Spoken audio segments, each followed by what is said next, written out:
Mr. President, I have raced to the floor simply because it has come to my attention that there are some senators that are utilizing this energy bill, which is an energy bill for a very valued purpose, a purpose of energy efficiency.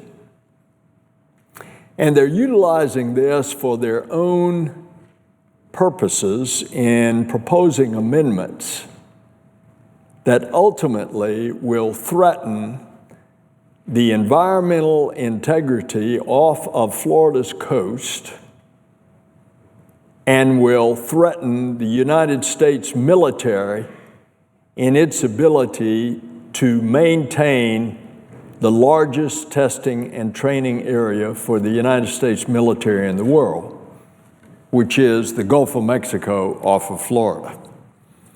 Mr. President, I want to refer you to a map of the Gulf of Mexico. And I want to show you everything. Here is the tip of Florida. This is Pensacola. This is Naples, Tampa. Down here is the Florida Keys, Key West. Everything in yellow, the Gulf of Mexico, in law until 2022 is off limits to drilling. It happens to be a bipartisan law that was passed back in 2006, co-sponsored by my then fellow senator from Florida, a Republican, Mel Martinez, and the two of us put this in law. Why? The drilling is over here, everything to the west. Well, the first reason is, where is the oil? The oil is off where Mother Nature had the sediments coming down the Mississippi River for millions of years, and they were compacted into the Earth's crust, and it became oil. And the oil deposits are off of Louisiana, Texas, a little bit off of Mississippi and Alabama. There really isn't much oil out here. But why, in addition, did we want this area kept from drilling? Well, take a look at that. That's a marsh in Louisiana as a result of the Gulf oil spill several years ago. We certainly don't want this in Florida. But, Mr. President, if you notice, off of Louisiana, there are not many beaches. Off of Mississippi, there are not many beaches. Off of Alabama, not many beaches. But what do you think Florida is known for? It's pristine beaches. All the way from the Perdido River, which is the Florida-Alabama line, all the way down the coast, all the way to Naples. And then, Mr. President, not only the Keys, but up the east coast of Florida. Florida has more beaches than any other state. Florida has more coastline than any other state, save for Alaska. And Alaska doesn't have a lot of beaches. People come to Florida in large part, not only because of Mickey Mouse, but also because of our beaches. And when they saw this oil on the white, sugary sands of Pensacola Beach, that had turned black as a result of that Gulf oil spill, which was way over here, but it did drift to the east, and it got as far as Pensacola. A little bit more got as far east as Destin, a little bit more, just a few tar balls on Panama City Beach. But when the people of America saw those white sugary sand beaches black from oil, they assumed that that had happened to the entire coast of Florida. And as a result, people didn't come for one whole season.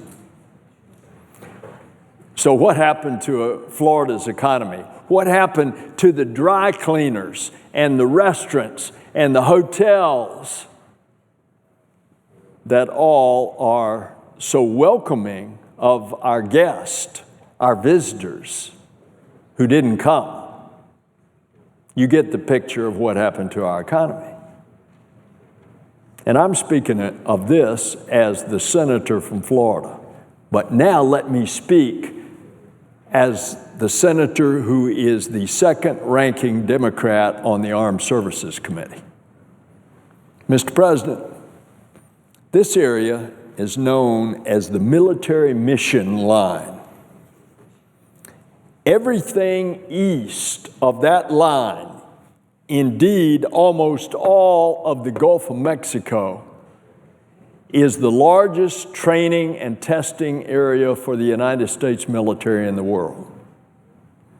Why do you think that the training for the F-22 is at Tyndall Air Force Base at Panama City? Why do you think that the training for the new F-35 Joint Strike Fighter, both foreign pilots as well as our own, why do you think that's at Eglin Air Force Base?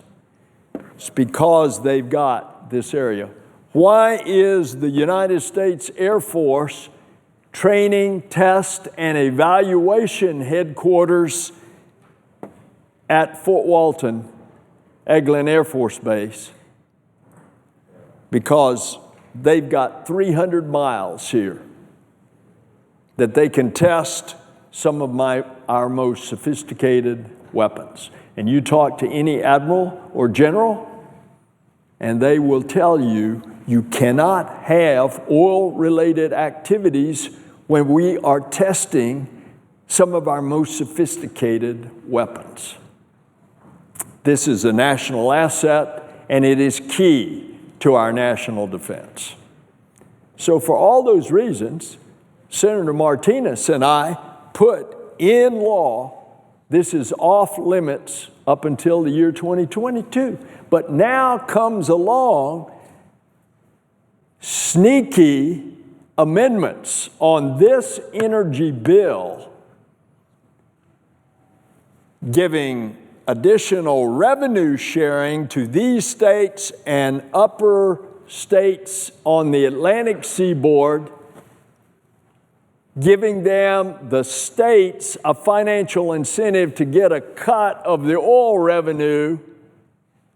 And what do you think that's going to do to the government of the state of Florida in the future as an excuse to put drilling out here, as well as to put drilling off the east coast of Florida?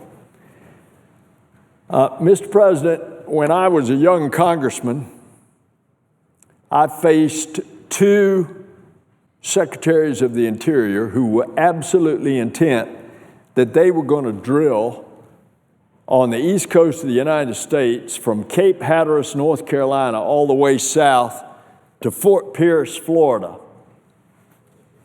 And the only way, way back then, that was back in the early 80s and the mid 80s, the only way that we were able to get that stopped, which this young congressman had a hand in doing, was to explain, you can't have oil rigs off of Cape Canaveral where we're dropping the first stages of all of our military rockets that are so essential for us to get assured access into space in order to protect ourselves.